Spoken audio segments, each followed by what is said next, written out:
Bonjour. Nous avons décrit dans la dernière Actu Santé la défiance des Français vis-à-vis de la vaccination. Nous avons dit qu'ils étaient champions du monde avec 40% de doutes sur la sécurité des vaccins. Le ministère de la Santé n'avait pas attendu cette enquête pour organiser une conférence citoyenne. Les conclusions de cette concertation ont été rendues à la toute fin de 2016. Hélas, il ne semble malheureusement pas qu'elle ait atteint son objectif de restauration de la confiance des Français. Une proposition majeure est d'étendre l'obligation vaccinale. Pour l'instant, 3 vaccins sont obligatoires contre la diphtérie, le tétanos et la poliomyélite. Les autres sont recommandés. L'obligation vaccinale est historique et la question de son intérêt est régulièrement posée, car malgré ces obligations, la couverture vaccinale en France est dans les moins bonnes d'Europe, alors que l'obligation vaccinale est minoritaire en Europe.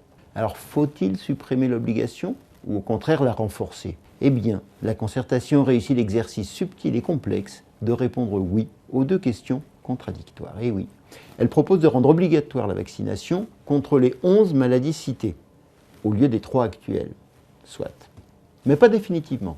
Le temps de rétablir la confiance et on fera machine arrière pour supprimer l'obligation vaccinale. Ensuite, ce ne serait pas pour tout le monde. Le refus des parents serait rendu possible par une clause d'exemption dûment signée par les parents sur un document écrit stipulant le refus en bonne connaissance de cause.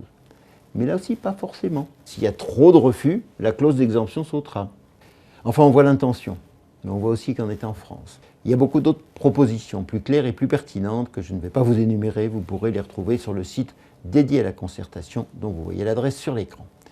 Ceci dit, le ministère de la Santé ne s'est pas encore proposé. Ce dont j'ai parlé, ce sont les conclusions de la mission de concertation. Le ministère décidera ce qu'il veut en retenir. La suite au prochain épisode.